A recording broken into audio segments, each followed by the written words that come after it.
வானத்திற்கும் பூமிக்கும் ஆண்டவராய் இருக்கிற இயேசு கிறிஸ்துவின் இணையற்ற நாமத்தினாலே இந்த முகநூல் மூலமாக உங்களை சந்திப்பதிலே மிகுந்த பேரானந்தம் அடைகிறேன். எனக்கு அன்பானவர்களே, 9 மாதங்களை முடித்து விட்டோம். 10வது மாதத்துக்குள்ளே ஆண்டவர் நம்மை பத்திரமாக கொண்டு வந்திருக்கிறார். அதற்காக நம் ஆண்டவரை துதிக்க வேண்டும். இப்பொழுதும் இந்த 10வது மாதத்தின் வாக்குத்தத்தமான வார்த்தைகளை நாம் தியானிக்கலாமா? சற்று நேரம் தியானிக்கும்படி ஆண்டவர் கொடுத்ததான அருமையான வார்த்தை உபாகம் புஸ்தகம் 34ஆம் அதிகாரம் 4ஆம் வசனத்தை வாசிக்கும் பொழுது, ஆணையிட்ட தேசம் இதுதான் என்று வாசிக்கிறோம். ஆணையிட்ட தேசம் இதுதான் என்று வாசிக்கிறோம். பிரியமானவர்களே, ஆகவே ஆண்டவர் இந்த அக்டோபர் மாதத்திலே ஆண்டவர் உங்களை அபரிதமாக ஆஸ்வதிக்கப் போகிறார். எதை ஆணையிட்டாரோ அதை கொடுக்க போகிறார். இப்பொழுதும் செய்திக்கும்பதாக ஒரு வாக்குத்தத்தமான பாடல்களை நாம் கேட்கலாமா?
நேரங்களில் ஆறுதலை தந்திடுவா.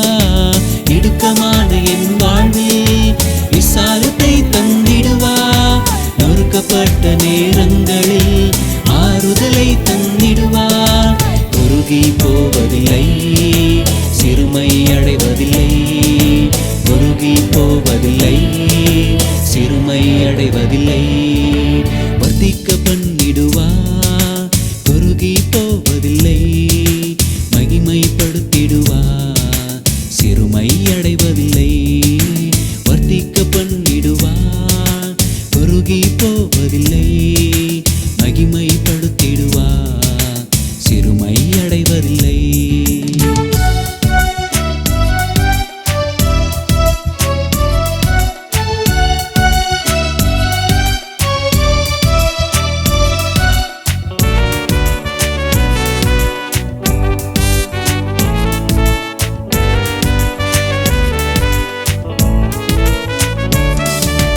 லட்சிக்கு பதிலாக களிப்பை தந்திடுவார்.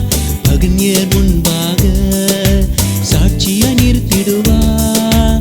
லட்சிக்கு பதிலாக களிப்பை தந்திடுவார்.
நல்ல வாக்குத்தத்தமான பாடல்களை கேட்டோம்.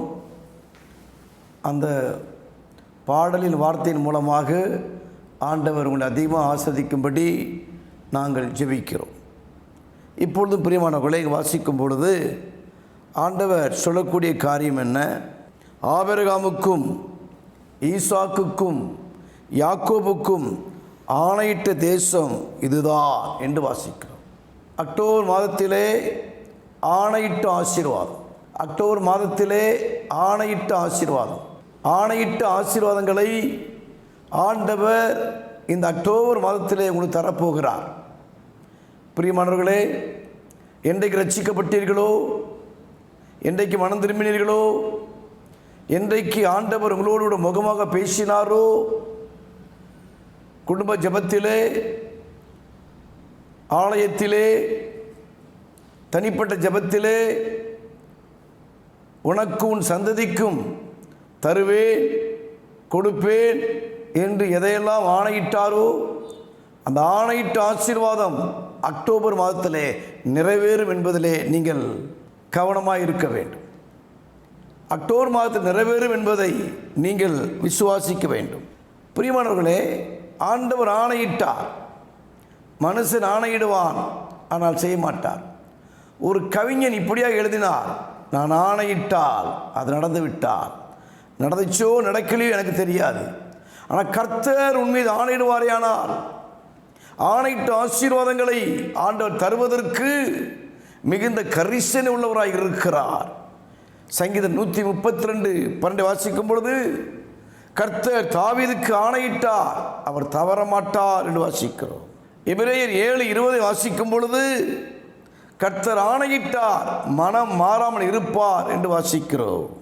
சங்கீதம் 110:4 வாசிக்கும் பொழுது ஆணையிட்டார், மனம் மாறாமல் இருப்பார் என்று வாசிக்கிறோம். நாம் அநேக நிலைகளிலே மனம் மாறிவிடுகிறோம்.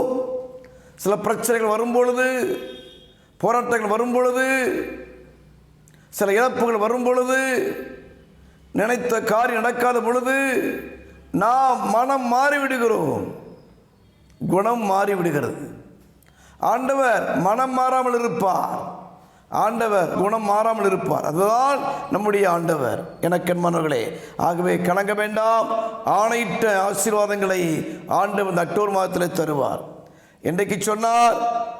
பிரியமானவர்களே, யோசுவா புஸ்தகம் 14ஆம் அதிகாரம் 9 வாசிக்கும் பொழுது உன் கால் மிதித்த தேசம் உனக்கும் உன் பிள்ளைகளுக்கும் சுதந்திரமாக இருக்க கடவுது என்று ஆண்டவர் ஆணையிட்டார். இஸ்ரவேல் ஜனங்கள் 4 தலைமுறை அடிமைத்தனத்தில் இருந்த பொழுது, எகிப்திலே சிறுமைப்பட்ட நேரத்திலே, அவருடைய வாழ்க்கை கசப்பாக்கப்பட்ட நேரத்திலே தேவனை நோக்கி அவர் கூப்பிடும் பொழுது ஆண்டவர் கூக்கர்களை கர்த்தர் கேட்டார். அந்த ஜனத்தை விடுவிக்கும்படியாக இறங்கினேன் என்று சொல்லி வேத புத்தகத்தில் வாசிக்கிறோம். நடந்த காரியம் என்ன? மோசே அனுப்பி பாலும் தேனும் ஓடுகிற கானான் தேசத்தை தருவேன் என்று சொன்னார். இங்கே வாசிக்கிறோம். யாத்திராகம புஸ்தகம் 3ஆம் அதிகாரம் 17 வாசிக்கும் பொழுது நான் உங்களை எகிப்தில் சிறுமிலிருந்து நீக்கி பாலும் தேனும் ஓடுகிற தேசத்திற்கு கொண்டு போவேன் என்று சொன்னேன். ஆண்டவர் சொல்லிட்டாரு. மனுஷன் சொன்னா மாறிடுவார்கள். ஆண்டவர் சொன்னதுதான். எனக்கு என்னோட வாழ்க்கையிலே அவர் எதை சொன்னாரோ அதை செய்து முடிக்க போகிறார். ஆகவே ஆணையிட்ட அந்த ஆசீர்வாதங்கள் இந்த அக்டோபர் மாதத்திலே, இதற்கு முன்பதாக உங்களுக்கு எதை ஆணையிட்டாரோ அந்த ஆணையிட்ட ஆசீர்வாதங்கள் ஒருவேளை தொழிலாக இருக்கலாம், வேலை உயர்வாக இருக்கலாம், வீடு கட்டுற காரியமாக இருக்கலாம், நிலங்கள் வாங்கக்கூடிய காரியமாக இருக்கலாம், அல்லது குழந்தை செல்வமாக இருக்கலாம். எதையெல்லாம் தருவேன் என்று சொல்லி ஆணையிட்டாரோ இந்த அக்டோபர் மாதம் முடிவதற்குள்ளே அந்த ஆணையிட்ட ஆசீர்வாதம் உங்கள் குடும்பத்திற்கு வரும். சங்கீதம் 62:5 நீ நம்புகிறது அவராலே வரும். யாக்கோபு 1:17 அது இறங்கி வரும். கலங்க வேண்டாம். பிரியமானவர்களே, அக்டோபரிலே ஆணையிட்ட தேசம் அல்லது ஆணையிட்ட ஆசீர்வாதம். 2வது அழைத்து கொண்டு வந்த தேசம். பிரியமானவர்களே, ஆண்டவரை நோக்கி ஜெபித்த பொழுது இஸ்ரவேல் ஜனங்கள் எகிப்தில் கூக்குரலிட்ட பொழுது எதை ஆணையிட்டாரோ அதை தருவதற்கு ஆண்டவர் மோசே அனுப்பி அழைத்து கொண்டு வந்தார் என்று வாசிக்கிறோம். உபாகம் புஸ்தகம் 6ஆம் அதிகாரம் 23 வாசிக்கும் பொழுது, தாம் நம்முடைய பிதாக்களுக்கு ஆணையிட்டு கொடுத்த தேசத்திற்கு எங்களை அழைத்து கொண்டு போய் அதை நமக்கு கொடுக்கும்படி என்று வாசிக்கிறோம் இல்லையா? முதலாக பார்த்தோம் ஆணையிட்ட தேசம், இரண்டாவது அழைத்து கொண்டு வந்த தேசம். அழைத்து கொண்டு வருவதற்கு ஒரு மோசேயை ஆண்டவர் அனுப்பினார். மோசேக்கு பிறகு அந்த தேசத்தை பங்கிட்டு கொடுக்கும்படி ஆண்டவர் யோசுவாவை தெரிந்து கொண்டார். எனக்கு மனங்களே, உன் வாழ்க்கையிலே எதை சொன்னாரோ, எதை தருவேண்டி சொன்னாரோ அதை செய்வதற்கு ஆண்டவர் யாரையாக அனுப்புவார். என் வாழ்க்கையில் இது நிறைவேறவில்லை என்று சொல்லி கலங்கி கொண்டிருக்கீங்களா? வாக்குத்தத்தம் கொடுத்து பல ஆண்டுகள் ஆகிவிட்டது, இனி என் குடும்பத்துக்கு நிறைவேறவில்லை, என் புருஷனுக்கு நிறைவேறவில்லை, என் பிள்ளைகளுக்கு நிறைவேறவில்லை என்று சொல்லி கலங்கி கொண்டிருக்கிறீங்களோ? ஆண்டவர் ஆணையிட்டார். உன் ஆகாரத்தை சத்துருக்களுக்கு ஆகாரமே கொடு என்று சொல்லி ஆணையிட்டார். ஆணையிட்ட ஆசீர்வாதம். இரண்டாவது அழைத்து கொண்டு வந்ததான ஆசீர்வாதம் அல்லது அழைத்து கொண்டு வந்ததான தேசம் என்று சொல்லி வாசிக்கிறோம். எனக்கு எங்கிருந்து அழைத்தார்? சிறுமையில் இருந்து, வெறுமையில் இருந்து உங்களை அழைத்து கொண்டு வந்து ஆசீர்வதித்தார் வாசிக்கிறோம். ஆகவே இந்த அக்டோபர் மாதத்திலே ஆணையிட்ட தேசத்தின் ஆசீர்வாதம் வருவதாக. அவர் அழைத்து கொண்டு வந்த தேசத்தை நீங்கள் சுதந்தரிப்பீர்களாக. மூன்றாவதாக ஆசீர்வதிக்கப்பட்ட தேசம். உபாகம் புஸ்தகம் 8ஆம் அதிகாரத்தை நீங்கள் வாசிக்கும் பொழுது எனக்கு மனங்களே அந்த தேசத்தினுடைய ஆசீர்வாதத்தை குறித்து அழகாக எழுதப்பட்டிருக்கிறது. உபாகம் புஸ்தகம் 8ஆம் அதிகாரம் 7 இருந்து நீங்கள் வாசித்து பாருங்கள். உன் தேவனாகிய கர்த்தர் உன்னை நல்ல தேசத்தில் பிரவேசிக்க பண்ணுகிறார். அது பள்ளத்தாக்குகளிலும் மலைகளிலும் இருந்து புறப்படுகிற ஆறுகளும் ஊற்றுகளும் ஏரிகளும் உள்ள தேசம். அது கோதுமையும் வாட்கோதுமையும் திராட்சை செடிகளும் அத்திமரங்களும் மாதுளை செடிகளும் உள்ள தேசம். அது ஒலிவ மரங்களும் எண்ணெயும் தேனும் உள்ள தேசம். பிரியமானவர்களே, ஒன்றும் உனக்கு குறைபடாத தேசம் என்று வாசிக்கிறோம். இதுதான் ஒரு ஆசீர்வாதம். அக்டோபரில் ஆணையிட்ட தேசம், அக்டோபரில் அழைத்து கொண்டு வந்த தேசம். மூன்றாவது ஆசீர்வதிக்கப்பட்ட தேசம். ஒரு வெறுமையான இடத்தை கொண்டு போவதில்லை. பிரியமானவர்களே, வெறுமையில் இருந்து விலக்க போகிறார். உங்களுடைய வெறுமைகள் முடியக்கூடிய காலம் வந்திருக்கிறது. உன் சிறுமை நாட்கள் முடிகிற காலத்து வந்திருக்கிறோம். உன்னுடைய வெறுமை, தருத்திரம், பற்றாக்குறை, கடன்கள் எல்லாம் விலக போகிறது. என்றைக்கு சொன்னாரோ நீங்கள் பிரவேசிக்க போகிறதான ஆசீர்வாதமான தேசத்துக்குள்ள கொண்டு வர போகிறார். ஆணையிட்ட தேசம் மாத்திரமல்ல, அடுக்கடுக்கான ஆசீர்வாதங்கள். ஆணையிட்ட ஆசீர்வாதங்கள் அடுக்கடுக்காய் வரும். உபாகம் புஸ்தகம் 28:1-16 வரைக்கும் வாசித்து பாருங்கள். அடுக்கடுக்காய் வரும். அடுக்கு மாட்டில் குடியிருந்து கொண்டிருக்கிற சகோதரா, கலங்க வேண்டாம். உன் வாழ்க்கையில் இனி அடுக்கடுக்கான ஆசீர்வாதங்களை நீங்கள் பெற்றுக்கொள்ள போகிறீர்கள். ஆகவே இந்த அக்டோபர் மாதத்திலே பிரியமானவர்களே, அக்டோபரிலே ஆணையிட்ட ஆசீர்வாதம், அக்டோபர் மாதத்திலே அழைத்து கொண்டு வந்த ஆசீர்வாதம், அக்டோபர் மாதத்திலே ஆசீர்வதிக்கப்பட்ட ஆசீர்வாதம். எப்படி வாழ்க்கை வாழ்ந்து கொண்டிருக்கிறோம்? ஆணையிட்ட தேசம், அழைத்து கொண்டு வந்த தேசம், ஆசீர்வதிக்கப்பட்ட தேசம். தேசம் என்றாச்சு என்று சொன்னாலே ஒரு ஆசீர்வாதம் தான். இந்த அக்டோபர் மாதத்திலே இதை ஆண்டவர்களுக்கு செய்ய போகிறார். சந்தோஷமா இருங்கள். நாம் இப்பொழுது ஜெபிக்கலாமா? Praise God. நாம் ஜெபிக்கலாம். கண்களை மூடி நாம் ஜெபிக்கலாம். நல்ல பிதாவே, இந்த நல்ல வேளைக்கு நன்றியோடு துதிக்கிறோம், நீ சோத்தரிக்கிற கர்த்தாவே. இந்த அக்டோபர் மாதம் நீ அந்த என்றைக்கு ஆணையிட்டீரோ ஆணையிட்ட ஆசீர்வாதங்களை கொடுக்கிற மாதமாக இருப்பதாக என்று சொல்லி ஜெபிக்கிறோம். அக்டோபர் மாதத்திலே ஆசீர்வாதத்துக்கு நேராய் அழைத்து கொண்டு வருகிறபடினாலுமே துதிக்கிறோம், சோத்தரிக்கிறோம் ஆண்டவரே. இந்த அக்டோபர் மாதத்திலே ஆசீர்வதிக்கப்பட்ட தேசத்துக்குள்ளே உங்களுடைய மக்களை கொண்டு வருகிறபடினாலுமே துதிக்கிறோம், சோத்தரிக்கிறோம்.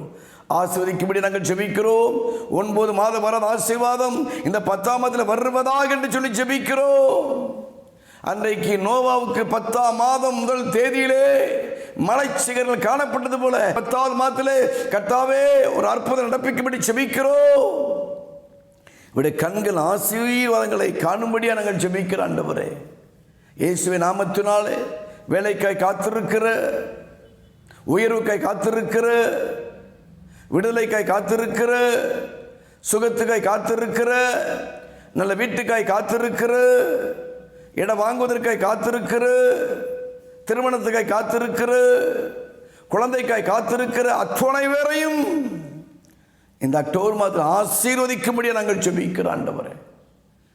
ஆண்டவரே வானத்தை திறந்து இடங்களால் போகும்படி ஆசீர்வதிக்கும்படி ஜெபிக்கிறோம். பைக்கில் போகும் பொழுதும், பஸ்ஸில் போகும் பொழுதும், ட்ரெயினில் போகும் பொழுதும், ஃப்ளைட்டில் போகும் பொழுதும், பிரயாணப்பட்டு போகும் பொழுது கர்த்தருடைய பாதுகாப்பு இருப்பதாக என்று சொல்லி ஜெபிக்கிறேன். யாருக்கு இந்த இரத்த காய்கள் வராதபடி கர்த்தர் காத்துக்கொள்ளும்படியாக நாங்கள் ஜெபிக்கிறோம். ஆண்டவரே தமிழ்நாட்டிலே வைரஸ் பரவி கொண்டிருக்கிறது. இயேசுவின் நாமத்தில் எந்த ஒரு வைரஸோ ஆண்டவரே ஜனங்களுக்கு வராதபடி கர்த்தர் காக்கும்படி ஜெபிக்கிறோம். வியாதிப்பட்டு கிடக்கலாம், கிட்னி சம்பந்தப்பட்டதான பலவீனங்கள் இருக்கலாம் ஆண்டவரே, கிட்னியில் கல்லு ஆண்டவரே, சில கட்டிகள், கல்லுகளும் கட்டிகளும் கரைபத இயேசுவின் நாமத்தினாலே நடக்க முடியாதபடி கஷ்டப்பட்டு கொண்டிருக்கிற ஒவ்வொருவருக்கும் எலும்பில் பலம் தரும்படியாக நாங்கள் ஜெபிக்கிறோம். ஆண்டவரே ஒவ்வொரு எலும்பை பசுப்புள்ளாய் மாற்றும்படியாக நாங்கள் ஜெபிக்கிறேன். கட்டில் படுக்கிற உட்கார்ந்து கொண்டு நடக்க முடியவில்லையே, ஊழியம் செய்ய முடியவில்லையே, எதை செய்ய முடியவில்லை என்று சொல்லி கலங்கி தவித்துக் கொண்டிருக்கிற ஒவ்வொருவரின் தெய்வமே கண்ணோக்கி பார்க்க முடியாது நாங்கள் ஜெபிக்கிறோம். காருண்ய தேவனே, கருணையின் தேவனே, நம்முடைய பிள்ளைகளுக்கு இறங்கும்படியாக நாங்கள் ஜெபிக்கிறோம். நமக்கு ஸ்தோத்திரம் ஆண்டவரே, இயேசுவின் நாமத்தினால் அப்பா உமக்கு நன்றி. பிசாசின் பிடியிலே சிக்கி தவித்துக் கொண்டிருக்கிற ஒவ்வொருவருக்கும் விடுதலை கொடுக்கும்படியாக நாங்கள் ஜெபிக்கிறோம் ஆண்டவரே. கல்லறையின் ஆவி, சுடுகாட்டின் ஆவி, செய்வனின் ஆவி, ஏவலின் ஆவி, மாந்திரிக ஆவி இயேசுவின் நாமத்தினாலே விலகுவதாக கல்வாரி சிலுவையில் சிந்த ரத்தத்தை வீட்டிலே தெளிக்கப்படும்படி ஜெபிக்கிறோம். இதை கேட்டுக்கொண்டிருக்கிற ஒவ்வொருவர் மீதும் கல்வாரி சிலுவையில் சிந்தின பரிசுத்த ரத்தத்தை வைத்து ஜெபிக்கிறேன். பலப்படுத்துவீராக அப்பா உமக்கு நன்றி. குடும்பங்கள் முன்னுக்கு வரக்கூடாதுன்னு சொல்லி வைத்து கொண்டிருக்கிற எல்லா சூனிய ஆவிகள் செயலந்து போகும்படி ஜெபிக்கிற ஆண்டவர் நமக்கு தோத்துறோம். அப்படியே செய்வீராகப்பா. 9 மாதம் வராத ஆசீர்வாதம் 10ஆம் மாதத்தில் வருவதாக என்று சொல்லி ஜெபிக்கிறோம். நம்பிக்கையுடைய சிறையில் அரணுக்கு திரும்புங்கள், ரெட்டிப்பா நன்மை தருவேன், இன்றைக்கே தருவேன் சொன்ன ஆண்டவரை செய்து முடிப்பீராக ஆண்டவர் நமக்கு தோத்துறோம். நம்முடைய ஜனங்களுடைய ஆசீர்வாதங்களுக்காக ஆண்டவரே கையேந்துகிறப்பா. நம்முடைய ஜனங்களுடைய சுகத்திற்காக நம்முடைய காலை பிடித்து கெஞ்சுகிற ஆண்டவரே, எல்லா நிலையிலையும் ஆஸ்வதிக்கப்படும்படி ஆண்டவரே நீர் உதவி செய்யும்படியா நாங்கள் ஜெபிக்கிறோம். பலப்படுத்துங்க, பாதுகாத்துக் கொள்வீராக என்று சொல்லி ஜெபிக்கிற ஆண்டவரே, ஜெபித்து விடுகிற இருக்கிற இப்பொழுதே உம்மிடத்தில் நடப்பித்த பலத்த சத்துவத்தின் வல்லமை, உயிர்த்தெந்த வல்லமை பலவீனத்தில் இருக்கிற வியாதி இருக்கிற ஒவ்வொருவரும் இறங்குவதாக. நாடிக்குள்ளே, நரம்புக்குள்ளே, தசைக்குள்ளே, ஊனுக்குள்ளே, ரத்தத்துக்குள்ளே ஆண்டவருடைய உயிர்த்தெந்த வல்லமை இப்பொழுது பாய்வதாக இயேசுவின் நாமத்தினாலே. நடக்க முடியாது நடப்பார்களாக. கர்ப்ப சம்பந்த வியாதிகள் விலகுவதாக, கேன்சர் வியாதிகள் விலகுவதாக, ஜீவனுக்கு விரோதமாக மரணத்தை உண்டாக்கி நினைக்கிற எல்லா வியாதிகளும் விலகும்படி ஜெபிக்கிறியா நமக்கு ஸ்தோத்திரம். நடத்துவீராகப்பா.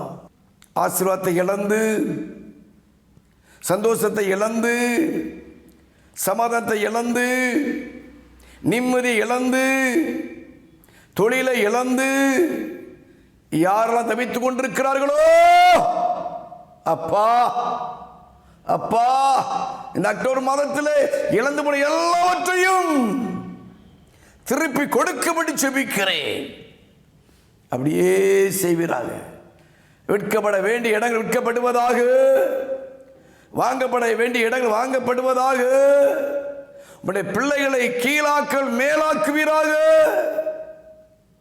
வாளாக்குவர் தலையாக்குவீராக. வேதத்தில் எழுதப்பட்ட அத்தனை வாக்கு தத்துவங்களும் இதை கேட்டுக்கொண்டிருக்கிற பார்த்து கொண்டு ஒவ்வொருவருக்கும் வருவதாக வருவதாக என்று சொல்லி நாங்கள் ஜெபிக்கிறேன். 2 கால்களை இணைத்து ஒரு ஆணி வைத்து அடித்தார்களே, அந்த கால்களுக்குள்ளே ஒவ்வொருவரையும், அந்த ரத்தத்துக்குள்ளே ஒவ்வொருவரையும் வைத்துக் கொள்ளும்படியாக நாங்கள் ஜெபிக்கிறேன். நடத்தும், பலப்படுத்தும், பாதுகாத்துக் கொள்ளும், ஆசீர்வதிப்பீராக. ஆணையிட்ட ஆசீர்வாதம், அழைத்து கொண்டு வருகிற ஆசீர்வாதம் தகப்பனே, ஆசீர்வாதங்கள் அத்தோடையும் கர்த்தர் கொடுக்கும்படி ஜெபிக்கிறேன். பெரிய காரியங்களை செய்வீராக. இயேசுவின் நாமத்தில் ஜெபங்கள் நல்ல பிதாவே, ஆமேன், ஆமேன், ஆமேன். எனக்கு அன்பானவர்களே, அக்டோபர் மாதத்துடைய வாக்குத்தத்தமான வார்த்தைகளை நாம் கேட்டோம். நல்ல பாடல்களை கேட்டோம். ஆண்டு சமூகத்திலே ஜெபித்த ஜெபங்களை கேட்டீர்கள். மறுபடியும் அடுத்த மாதம் 1 தேதியிலே உங்களை சந்திக்கும்படி ஆண்டவர் உதவி செய்வாராக. ஆமேன், ஆமேன், ஆமேன்.